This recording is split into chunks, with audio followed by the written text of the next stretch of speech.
Imagine a calm summer day in a tranquil European town. The year is 1518. The place, Strasbourg, in what is now modern-day France. Suddenly, a woman named Frau Troffea steps into the street and begins to dance. No music, no celebration, just an unstoppable, frantic jig. Within days, dozens joined her. Within weeks, hundreds. They danced relentlessly, day and night, their bodies twisting and turning until they collapsed from sheer exhaustion, some even dying from heart attacks, strokes, or simple fatigue. This was no joyous festival. It was a plague. What unseen force compelled an entire town to dance themselves to death?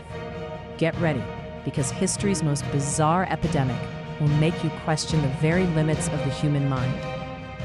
It began, as often these things do, with a single person. In July of 1518, Frau Troffea stepped out of her house and began to dance, seemingly against her will. She didn't stop. For days, she twirled and swayed, her feet never resting. By the end of the week, 34 others had joined her. By August, the number swelled to nearly 400. The local authorities, utterly baffled by this phenomenon, decided on a truly astonishing course of action. Believing it to be a fever that needed to be danced out of the system, they encouraged it. They set up stages, hired musicians, and even designated a guild hall for the dancers. They thought that if the dancers simply exhausted themselves, the plague would pass. The tragic irony, of course, was that this only exacerbated the problem. People danced until their shoes were worn through, until their feet bled, until their bodies gave out. Accounts speak of 15 people dying each day at the peak of the plague. So, what was the cause? Historians and scientists have put forth two main theories. The first, and often cited, is ergot poisoning. Ergot is a parasitic fungus that grows on rye, a staple grain of the era. Ingesting ergot-infected bread, sometimes called St. Anthony's fire, can cause convulsions, hallucinations, and intense muscle spasms, a condition that could mimic uncontrollable dancing.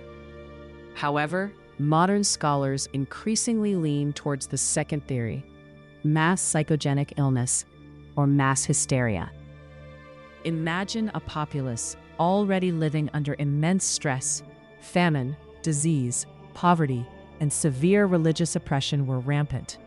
The conditions were ripe for a collective psychological breakdown. In such an environment, the mind can play powerful tricks.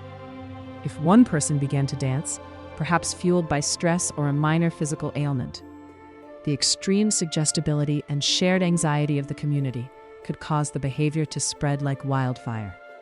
People genuinely believed they were cursed or possessed, and their minds manifested these beliefs physically. It wasn't a conscious choice. It was an uncontrollable, terrifying response to unbearable circumstances. The dancing plague is more than just a bizarre historical footnote. It's a stark illustration of the deep social and psychological factors at play in medieval Europe. Superstition was rife, religious fervor intense, and life was precarious. A town reeling from poor harvests and rampant illness would have been highly vulnerable to such a phenomenon. The mind, when pushed to its absolute limits by collective fear and trauma, can induce extraordinary physical symptoms. The dancing plague wasn't unique, though it was the largest and most deadly. Similar, albeit smaller, dancing manias or choreomania outbreaks were recorded throughout the Middle Ages, from the 7th century to the 17th. These events serve as chilling reminders of how extreme stress, combined with shared belief systems and a lack of scientific understanding, could manifest in such devastating and inexplicable ways. The line between physical illness and psychological distress blurred entirely, creating a nightmare played out in the public square. The dancing plague of 1518 remains one of history's most unsettling medical puzzles. Was it a poisoned crop, a collective psychological breakdown, or a terrifying combination of both? We may never know for certain. It stands as a haunting reminder of the mind's mysterious power over the body, especially in times of great distress and uncertainty. Could such a strange phenomenon happen again today? Given different circumstances and modern stresses, it's a truly chilling thought. Speaking of surprising historical transformations, next we explore an item of clothing you probably own, which began its life not as a symbol of feminine elegance, but as a bold statement of male power. You won't believe the true history of the high heel. Like this video, share it with a curious friend, and subscribe for more hidden, surprising history.